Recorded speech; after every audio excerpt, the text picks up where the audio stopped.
Yes, we're live! Bonjour tout le monde! Bon jeudi, bienvenue dans cette conversation awesome de la semaine. Welcome, welcome! Come on in, guys! Joignez-vous à moi en live ou bonjour si vous m'écoutez en replay. J'espère que vous allez bien, j'espère que vous êtes en pleine forme. Pour ma part, je suis très raquée, to say the least. Ça faisait longtemps que je ne m'étais pas réveillée aussi raquée. Hier, j'ai un nouveau programme cette semaine, puis hier, c'était ma journée de squat, des jambes. Et j'avais patiné après, ce qui m'a fait tellement du bien. Puis c'était pas comme un proper practice, parce que c'est juste le public skating qui est allowed en ce moment, mais c'est pas grave, ça faisait super longtemps que j'avais pas mis mes patins, fait que je pense que la combinaison de ces deux choses-là, durant la nuit, cette nuit, j'étais comme « Oh God, mon réveil va être brutal », effectivement. Ouais. Fait que chaque fois que je me lève, quand je finis de travailler ou que je prends une petite pause, j'ai comme vraiment littéralement mal partout dans mes jambes. Fait que, dear clients, j'empathise avec vous. Salut Manon, bon jeudi. Laissez-moi un bonjour en commentaire, un petit thumbs up, un petit what is up, un petit emoji, peu importe, que ce soit en live ou en replay, ça fait toujours super plaisir de vous voir à l'écoute. Donc, je vois pas toujours les noms de ceux qui se joignent, fait que si je vous salue pas, ben j'en suis désolée. Faites juste me faire un petit bonjour, puis je vais pouvoir vous saluer en live. Soyez pas gênés, guys, hein, c'est juste Facebook. We're having a conversation, comme à chaque jeudi depuis... My God, depuis plusieurs mois, là, hein, on est super constante avec les conversations awesome, donc c'est génial. Merci d'être à l'écoute. Aujourd'hui, le sujet de la semaine, on va parler de l'alimentation anti-inflammatoire. Donc, ça risque d'être un sujet très intéressant. Hi Candice, happy Thursday! Ça risque d'être un sujet très intéressant pour plusieurs d'entre vous. J'ai fait un live sur tout ce qui est gut health, santé du système digestif, il y a quelques semaines. Donc, je vais pas répéter, le but, c'est pas de répéter aujourd'hui le live que j'ai fait il y a quelques semaines. On va aborder le sujet d'une façon un peu différente, mais c'est un live qui complète ce qu'on va jaser aujourd'hui. Fait que si vous voulez en apprendre plus sur everything gut health related, la santé du système digestif, faites juste scroller là, dans l'onglet live sur ma page Facebook Karmakin, ou envoyez-moi un message, je vais vous envoyer le lien. Mais ça, c'est une autre conversation awesome qui pourrait vous intéresser sur le même sujet. Donc, pourquoi je voulais parler de ça aujourd'hui? Bien, premièrement, tu sais, disclaimer, moi, je suis pas une experte en alimentation anti-inflammatoire. Il y a beaucoup de professionnels de la santé, des naturopathes, des gens qui vont travailler avec cette méthode-là pour littéralement guérir des maladies aussi importantes que le cancer et autres. L'arthrite, hein, tout ce qui finit en « it », c'est un signe d'inflammation. Donc moi, je suis certainement pas une experte dans le sujet et le but aujourd'hui, c'est pas de t'expliquer physiologiquement le processus précis d'inflammation ou anti-inflammatoire qui se passe. Donc, si tu as des questions précises là-dessus, laisse-moi savoir. Si moi, j'ai pas les réponses, je vais aller faire mes recherches puis je vais venir pouvoir te répondre par la suite. Mais c'est quand même un sujet que j'ai beaucoup étudié dans les derniers, peut-être 2-3 ans pour compléter là, le coaching puis aller plus loin dans le coaching en nutrition que je fais déjà avec mes clientes. Parce que moi, souvent, mon coaching en nutrition, le but premier, c'est vraiment d'être capable de master the basics. C'est des gens qui n'ont pas vraiment des habitudes au niveau de leur épicerie, de comprendre les portions, comprendre les macronutriments, la constance dans leur repas, leur collation, la qualité des aliments qu'ils mangent, qui a un effet évidemment sur l'inflammation aussi. Fait qu'habituellement, when you master the basics, puis quand tu es une experte des principes fondamentaux avec ton alimentation, puis j'ai déjà fait plein de conversations là-dessus, ben la prochaine étape, c'est de peaufiner encore plus et d'aller voir s'il n'y a pas une façon de réduire encore plus l'inflammation ou les aliments qui pourraient causer de l'inflammation dans ton corps, dans ton système digestif, qui ont un effet évidemment sur tout le reste. Encore une fois, j'ai fait un live là-dessus pour expliquer comment l'inflammation puis une santé du gut qui est pas géniale, comment ça peut affecter tout le reste de ton corps. So if you want to go check that out afterwards, allez voir, comme je vous dis, ça va être vraiment une conversation qui va compléter. Mais aujourd'hui, c'est ça, je voulais parler de ça parce que souvent, c'est comme la prochaine étape. On a comme, j'ai des bonnes habitudes, tout va bien, je respecte ma règle du 80-20, je suis constante dans mes collations, dans mes portions, j'ai quand même une bonne énergie, je mange moins au restaurant, j'ai des habitudes de meal prep et tout ça. Puis comme, what's the next step? Comment je peux continuer à améliorer ce que je mange à tous les jours? Puis c'est souvent la prochaine étape. J'ai souvent des questions aussi des gens qui sont comme, j'ai une intolérance au gluten. ou j'ai intolérance au lactose, ou quand je mange, je sais pas moi, du soya, ça me donne des crampes dans le ventre. Hein, il y a certains aliments comme ça qu'on est capable de pointer, qui nous font avoir des symptômes ou des répercussions, des conséquences. Puis souvent, on est comme, OK, mais si je coupe le gluten, qu'est-ce que je peux manger? Je veux dire, il y en a dans tout du gluten. Ou si je veux, if I want to stay away from sugar, then what can I eat? There's sugar in everything. Okay? Donc, je vais essayer de vulgariser un petit peu ce genre d'aliments-là. Qu'est-ce qu'on peut inclure, qu'est-ce qu'on peut pas inclure, ou pas qu'on peut pas, mais qu'on préférait ne pas inclure si on veut vraiment réduire notre inflammation. But then again, comme je dis à chaque conversation awesome, c'est tous des conseils qui sont d'ordre général. Le mieux, c'est toujours d'avoir du coaching individualisé et spécifique à toi, ton profil, ta santé du système digestif et tout ça. Donc, ce que je te dis aujourd'hui, ça peut t'aider, mais ça peut aussi ne pas être en lien avec toi, ta condition de santé, si tu prends des médicaments, ton passé avec ton système digestif. Donc, prenez toujours ça avec un grain de sel. Mon but, c'est toujours de planter des graines pour vous faire réveiller certaines questions, certains questionnements. Puis, take what you need, mais sous toute réserve. OK? Donc, comme je disais, des fois, on est comme « Ah, je mange pas de gluten » ou comme « I want to cut sugar out of my food » ou whatever. Ben c'est ça. Qu'est-ce que je mange à la place? Est-ce que si mon pain, c'est marqué sans gluten dessus, ben c'est une bonne option ou il faut que j'aille chercher un autre aliment complètement? Donc, on va essayer de vraiment démystifier tout ça. Et c'est ça, le but étant pas de vous expliquer le processus d'inflammation de façon super précise parce que c'est très complexe, mais vraiment d'être comme à chaque jeudi, très, très pratico-pratique, spécifique et vulgariser le tout. So, as always, posez vos questions, écrivez vos commentaires. Si vous avez des témoignages ou même des choses que vous faites pas en lien avec l'alimentation anti-inflammatoire ou non, feel free to share, même si c'est en replay, I always go back. Donc, soyez pas gênés. Salut Eve, bon jeudi, merci d'être à l'écoute. Fait qu'on va diviser un peu la conversation en deux. Au début, on va parler des aliments qui peuvent causer de l'inflammation. Puis après ça, on va parler des aliments qui peuvent avoir une propriété anti-inflammatoire. Donc, si on commence avec les aliments inflammatoires, c'est sûr que souvent, ce qui arrive, puis ça, je pose toujours la question à mes clientes, est-ce que vous avez des problèmes de digestion? Puis souvent, la réponse est comme, non, j'ai pas de problème de digestion. Puis là, je pose des questions de genre, OK, mais est-ce que tu as la diarrhée des fois? Est-ce que tu as des reflux ou des gaz après avoir mangé? Est-ce que des fois, you feel bloated? Quand tu arrives dans ta semaine, as-tu des boutons dans la face? Puis là, c'est comme, ouais. Ben tout ça, ça peut être des problèmes de digestion. Puis encore une fois, j'en ai reparlé dans mon autre live là, sur la santé du gut. Donc, il y a comme un spectrum de symptômes au niveau de ce que l'inflammation peut faire. Which means que tu n'es pas obligé d'être plié en deux, des méga crampes dans le ventre, courir aux toilettes à chaque fois que tu manges du gluten pour ne pas avoir quand même peut-être un peu d'inflammation due au gluten. Does that make sense? Si toi, tu es diagnostiqué intolérance au lactose, OK, tu es diagnostiqué, mais ça se peut qu'il y ait quelqu'un d'autre qui n'est pas du tout diagnostiqué, qui n'est pas, it's not written on paper, qu'elle a une intolérance au lactose, puis elle mange un petit peu de fromage de temps en temps ou un petit peu de yogourt de temps en temps. Ça se peut très bien là, qu'elle n'ait pas des grosses crampes, qu'elle ne soit pas full ballonnée, qu'elle n'ait pas la diarrhée à fond ou qu'elle n'est pas constipée. Ça se peut que les symptômes ne soient pas si apparents que ça. Mais ça ne veut pas dire que ton petit bout de fromage ou ton petit yogourt à chaque jour, ça ne veut pas dire qu'il ne crée peut-être pas quand même de l'inflammation.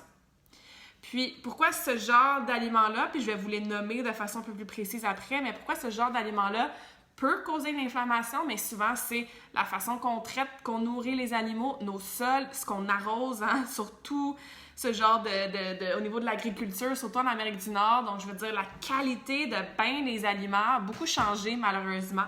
Mass production, hein, la pollution, tout ce qui est chimique. Je veux dire, en 1950, des intolérances au gluten, t'entendais pas ça parler tant que ça. Je veux dire, le lait, il venait de la vache, puis il s'en allait directement dans le bol de céréales de tes enfants, tu sais. Donc, tout le processus, la façon qu'on prépare la nourriture, les aliments transformés, tout ce qu'on rajoute dans les produits aussi, que ce soit du chimique, du process, bien ça crée de l'inflammation. Ça fait en sorte qu'il y a plus de gens, de plus en plus, qui ont des allergies, des intolérances. Mais encore une fois, t'es pas obligé d'avoir l'espèce d'étiquette allergique à ça ou intolérante à ça. Ça veut pas dire que tu n'as pas quand même un peu d'inflammation qui se crée juste par la nature de l'aliment. Puis, il faut savoir aussi que la réponse inflammatoire d'un certain aliment, c'est pas juste dans l'heure qui suit, là.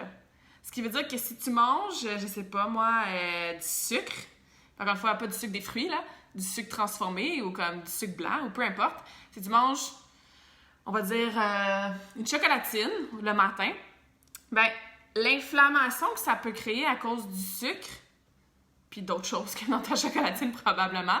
Salut Julie! Ça veut pas dire que c'est juste dans la prochaine heure ou jusqu'à ton prochain repas ou jusqu'à la prochaine fois que tu vas aux toilettes que ça crée de l'inflammation. Ça peut durer jusqu'à 2 semaines. Yep, that's pretty crazy.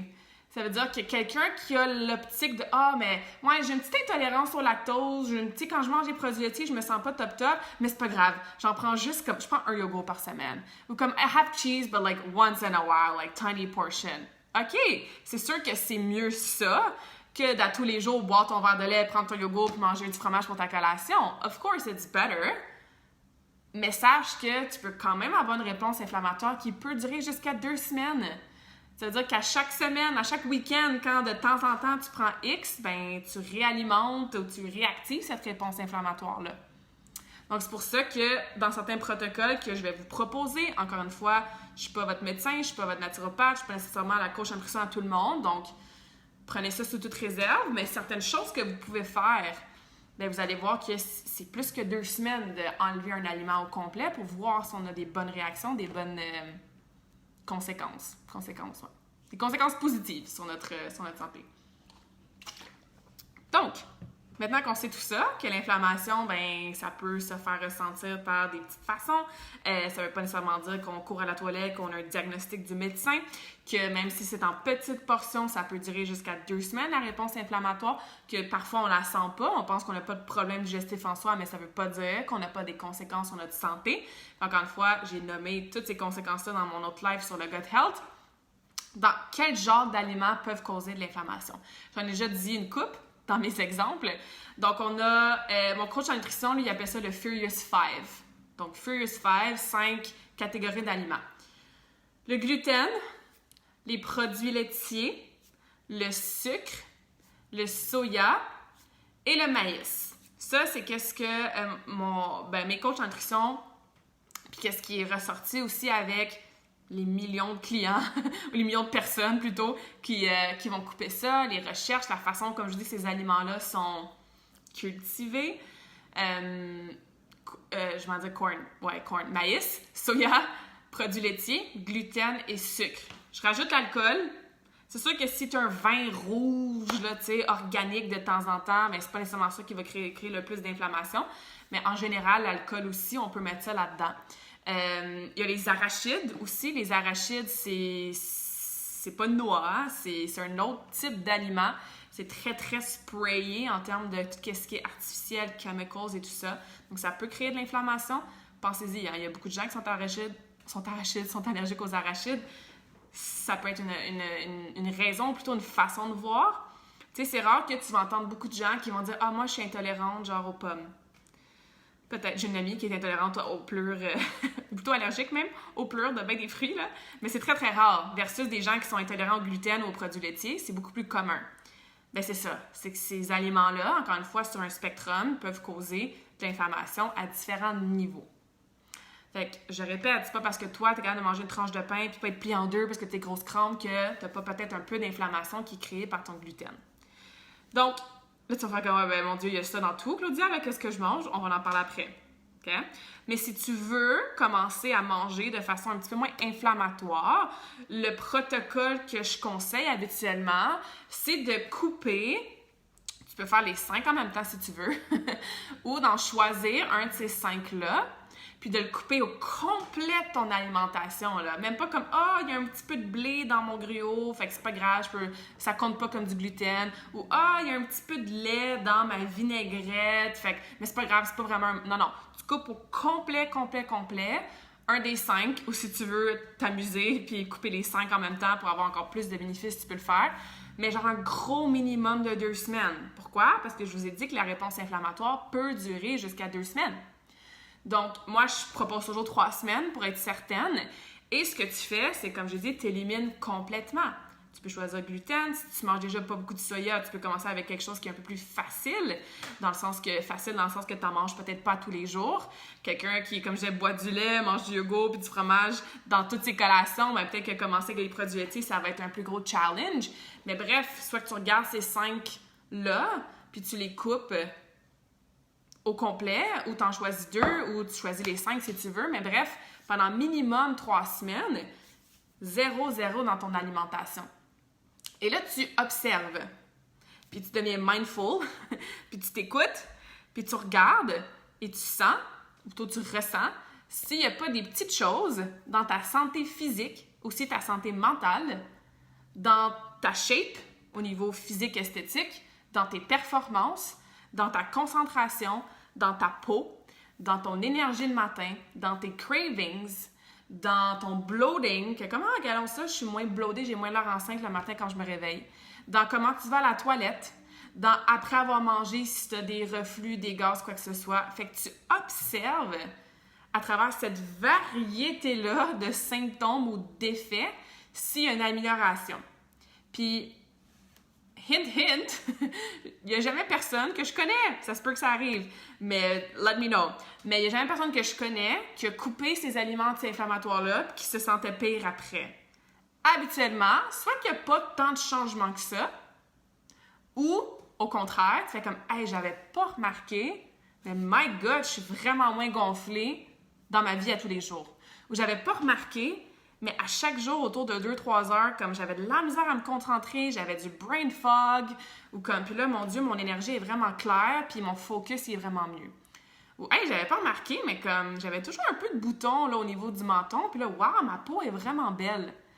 Ou, ah, j'avais pas remarqué, mais comme, ouais, ça m'arrivait de sauter de la toilette une journée sur 2, puis là, ben, je vais aux toilettes à chaque jour. Donc, parfois, le corps va s'habituer à ces symptômes-là et ça devient notre nouvelle normalité.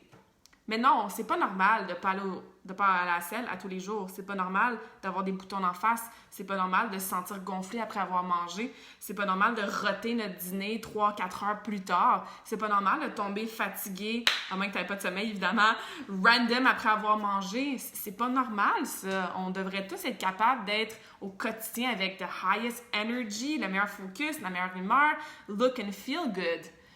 Mais parfois, we settle, on s'habitue à vivre avec ces petits mini-symptômes-là. Un petit mal de tête fatigant. Ah, c'est pas grave, c'est parce que j'ai une grosse journée, j'ai été stressée, c'est pour ça que j'ai mal à la tête. Ouais, mais si tu coupes le gluten et tu n'as plus mal à la tête, il y a peut-être un lien qui est là aussi. OK? Donc, encore une fois, ces petits mini-symptômes-là auxquels on s'habitue, qu'on normalise souvent dans la société, parce que tout le monde a mal à la tête de temps en temps, tout le monde est bloated de temps en temps, tout le monde... Ben non, c'est quand même pas normal. Fait que bref, élimine minimum 3 semaines, puis prends conscience des changements, des bénéfices que tu ressens dans ta santé physique, dans ta santé mentale et dans tous les exemples que je viens de vous nommer. Puis après ça, ben, tu prends ta décision. Tu sais, si tu coupes le gluten pendant 3 semaines, puis ouais, c'est chiant parce qu'il y a plein d'affaires que tu peux pas manger, puis que, bon, peut-être que tu as envie de manger du pain, puis le pain sans gluten, santé, coûte plus cher que le pain normal. Ou au restaurant, ben comme, ils te chargent 2 piastres de plus, si, tu sais. Non, c'est théoriquement moins nice, puis un peu plus difficile de manger sans gluten. Puis il y en a qui ont la maladie cœliaque, puis que c'est comme une obligation, sinon il y a vraiment des gros symptômes et des grosses douleurs là.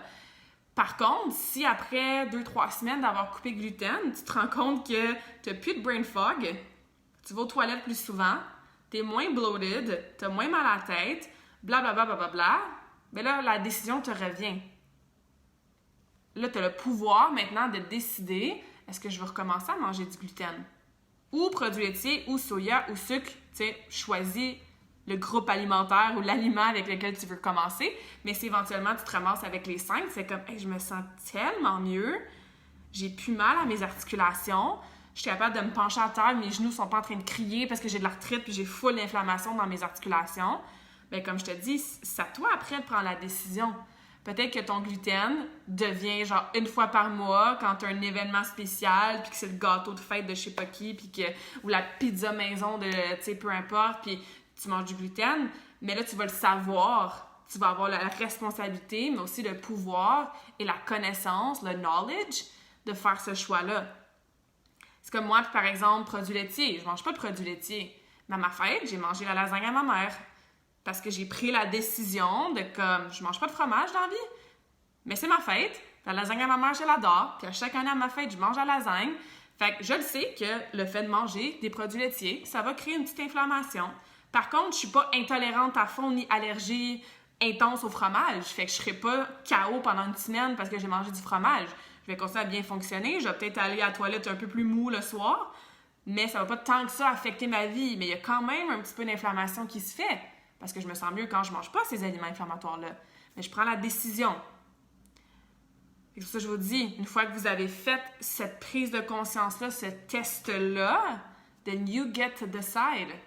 Est-ce que c'est quelque chose que tu veux éliminer complètement dans ta vie, que tu veux garder pour ton 80-20, ton 20%? Mais sache que la réponse peut durer jusqu'à 2 semaines. Fait un petit peu de sucre par-ci, un petit peu de fromage par-là, un petit peu de gluten par-là, mais ça finit par s'accumuler. OK? Il y a un spectrum. Ça va t'aider à savoir, toi, t'es où sur le spectrum. Peut-être que de réintroduire le soya après dans un, je sais pas moi, une recette asiatique de je sais pas quoi, puis là, tout de suite, bang, tu vas avoir mal au ventre. Fait que, OK, soya, c'est un hell no.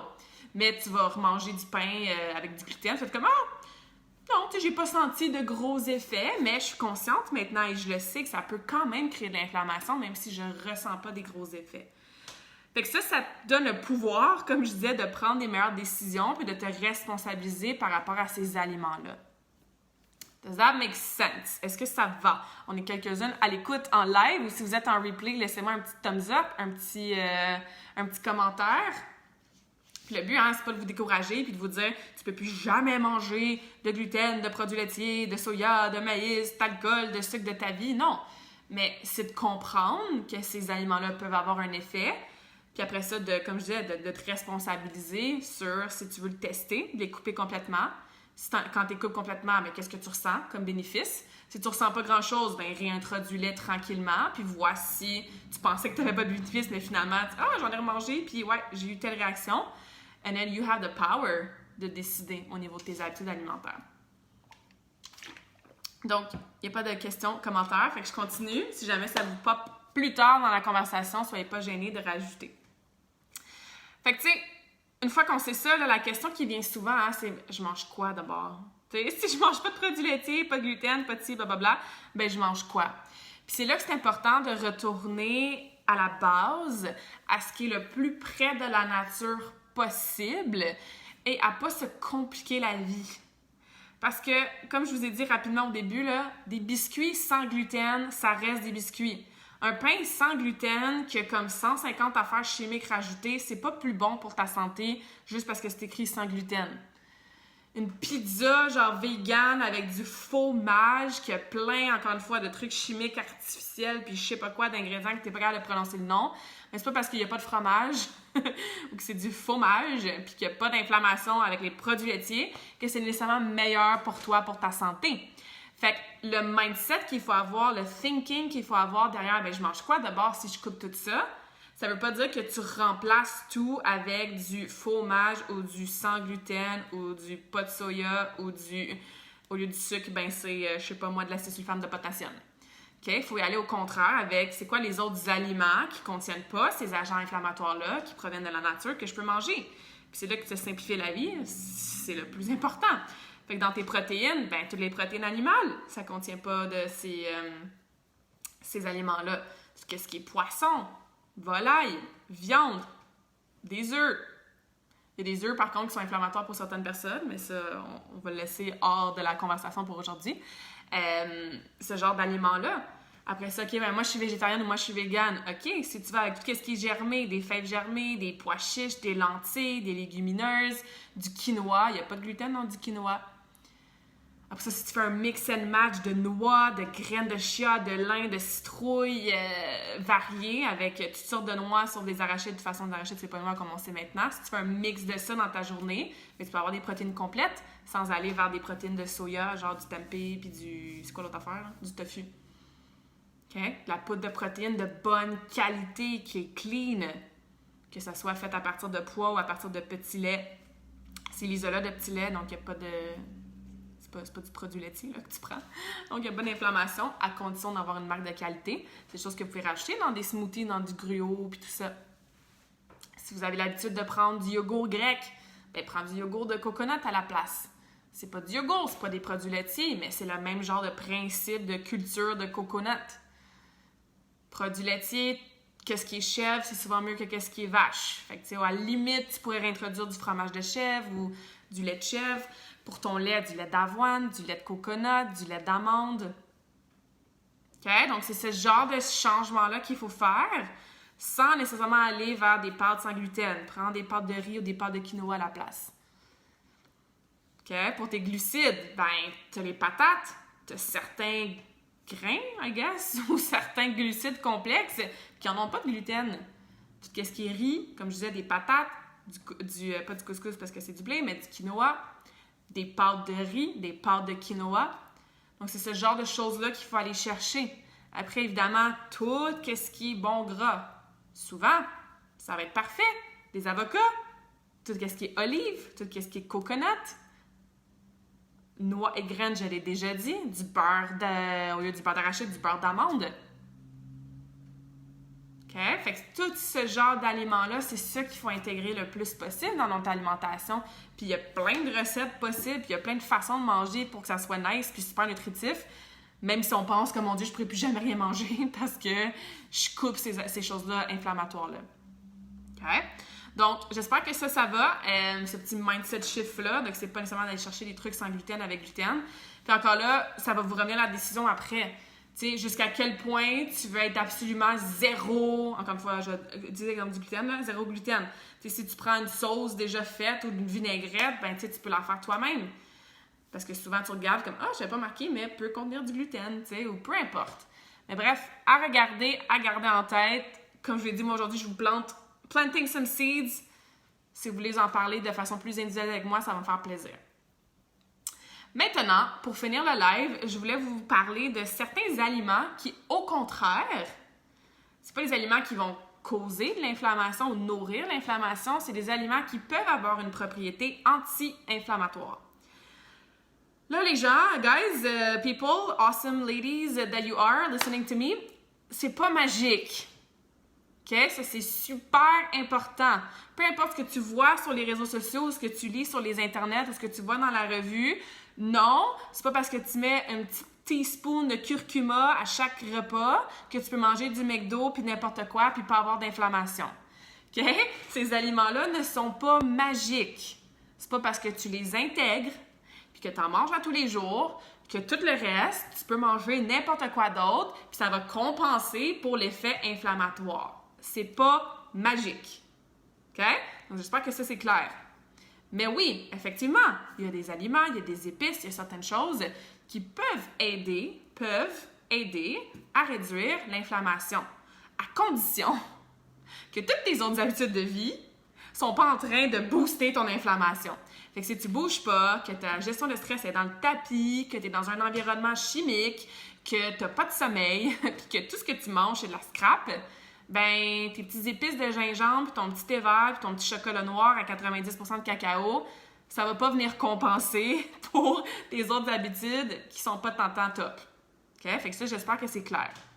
Mais, encore une fois, si vous voulez aller dans l'optique de manger un peu plus anti-inflammatoire ou un peu moins inflammatoire, on réduit ce que je vous ai déjà nommé dans la première partie et vous pouvez commencer à intégrer ou à être plus mindful de ces aliments-là dans votre quotidien. Donc, on a évidemment, j'en ai déjà parlé, les bons gras. Tout ce qui est noix, tout ce qui est graines variées, là. OK? Tout ce qui est avocat, olive, coconut, genre du saumon qui est riche en bons gras, surtout en oméga 3, des sardines, ce genre d'aliments-là riche en bons gras, riche en oméga 3 aussi, ou riche en gras mono-insaturés qu'on appelle. Mais ça peut aider à réduire l'inflammation. Ensuite, j'en ai déjà parlé, tout ce qui est épices. Le curcuma, je pense que c'est le plus connu, qu'on met toujours de l'avant. Donc, effectivement, le curcuma, une épice assez, pas intense, un peu intense, mais assez spéciale, assez concentrée, et peut aider à réduire l'inflammation. C'est pas magique. T'es pas obligé de t'en mettre dans ton griot, puis ton smoothie, puis ton café, puis ta salade, puis ton poulet, mais tu peux en intégrer dans certaines de tes recettes. À chaque semaine, ça peut aider. Les autres, on les connaît hein, souvent. Je ne sais pas si vous saviez qu'ils ont des propriétés anti-inflammatoires, mais curcuma, j'en ai parlé. Gingembre, de l'ail, oignon, du citron. Tu sais, ce genre de petits... comment je pourrais appeler ça? De petits helpers là, qui rendent nos recettes un petit peu plus savoureuses. Mais tout ça, ça peut être évidemment très pertinent de les intégrer, encore une fois, dans votre recette. Tu n'as pas besoin de croquer dans un oignon avant d'aller manger du McDo parce que tu penses que ça va compenser. C'est pas ça que je dis, mais tu peux les intégrer. Ensuite, thé vert, hein, green tea. Le thé vert, c'est quelque chose qui matcha, thé vert, c'est des choses qui ont des propriétés anti-inflammatoires. Fruits et légumes très colorés. C'est super bon de manger des fruits et légumes très, très variés, mais ceux qui sont très, très colorés, non seulement ils ont beaucoup d'antioxydants, puis ça le dit, antioxydants, t'empêches ton corps de s'oxyder, donc ça va avec l'inflammation, c'est un peu le même principe. Fait que pensez à genre du kale qui est très vert foncé, pensez à des bleuets, pensez à tout ce qui est rouge foncé, genre des canneberges. Fait que des petits fruits ou des légumes variés qui ont des couleurs foncées, ça peut avoir des propriétés anti-inflammatoires. Puis l'autre, vous allez être content, puis ça c'est aussi quelque chose qu'on voit souvent, puis sur les internets, puis qu'on va justifier notre consommation peut-être un peu trop abusée. Chocolat noir et un peu vin rouge. OK? Ça veut pas dire que tu manges une barre de chocolat noir à tous les soirs parce que tu vas quand même buster ton sucre, ton gras. Mais du chocolat noir de bonne qualité, organique le plus possible, 85% et plus de cacao, encore une fois, le plus possible, effectivement, peut avoir des propriétés anti-inflammatoires. Et même chose pour le vin rouge. Un vin organique, ça veut pas dire que tu bois la bouteille à tous les jours avec tes 3 barres de chocolat, mais c'est comme 2 aliments que souvent on voit là, dans les listes d'antioxydants anti-inflammatoires. Encore une fois, c'est pas magique, puis c'est pas une raison pour justifier votre consommation peut-être un peu trop exagérée. C'est bon? Donc voilà, j'espère que ça vous aide, j'espère que ça vous donne peut-être des petites pistes de réflexion. Comme j'ai dit au début, réécoutez mon live si vous voulez sur tout ce qui est gut health, santé du système digestif, ça fait plusieurs semaines. Donc retournez voir sur la page Karmakin, envoyez un message, je vais vous l'envoyer. Ça complète la conversation qu'on a aujourd'hui. Aujourd'hui, je voulais vraiment rentrer dans les aliments spécifiques, vous proposer un genre de protocole si tu veux l'essayer. Il n'y a rien de dangereux à couper le gluten, il n'y a rien de dangereux à couper les produits laitiers. Non, tu ne manqueras pas de calcium. Il y a plein d'autres aliments, incluant justement des légumes très verts, incluant des noix, incluant plein d'autres choses qui vont te donner autant, si c'est pas plus de calcium que les produits laitiers. Faites attention au marketing aussi, hein. Au Canada, un verre de lait c'est bien, 2 c'est mieux. On a des champs de blé partout, fait que c'est sûr qu'on pousse ça de l'avant. Ça veut pas dire que c'est la meilleure chose pour notre santé. Donc, je lance ça comme ça. Questions, commentaires, si vous voulez tester, si vous avez besoin d'encadrement spécifique pour tester tout ça, évidemment, faites-moi signe, ça va me faire plaisir. Allez-y progressivement aussi. Hein. Le but, c'est pas que dès votre prochain repas, vous coupez tout ça, malgré que vous pouvez, si vous voulez. Moi, personnellement, cet été, fin juin à début septembre à peu près, j'ai fait un 12 semaines d'un programme alimentaire très, très, très strict. Pas strict, non, parce que je mangeais vraiment beaucoup, mais plutôt très structuré, si je peux dire. Puis il n'y avait pas de compter les calories, puis checker les portions. Puis même des fois, je recevais mon plan de la semaine, puis j'étais comme « Oh, mais combien d'avocats tu veux que je mange? » Puis que tu sais, un avocat, je veux dire, c'est riche, là, ça n'a pas trop de calories. Comment? As much as you want. Fait qu'on n'était pas dans les portions, on n'était pas, un peu, là. On n'était pas dans compter des calories ou genre avoir 30 grammes de protéines, mais c'était plus justement sur la nature et la qualité des aliments, puis utiliser l'effet très, très médicinal que peut avoir certains types d'aliments. Puis c'est fou, moi, je veux dire, je suis pas quelqu'un pas de soya, maïs, my God, genre 1 ou 2 fois par année, produits laitiers non plus, du fromage, ça va être genre peut-être 1 fois par mois, tu sais, par exemple, une pizza entre amis ou la lasagne à ma mère, comme je disais. sucre, même chose. Fait que tu sais, je suis pas quelqu'un qui mangeait à la base de ces aliments-là.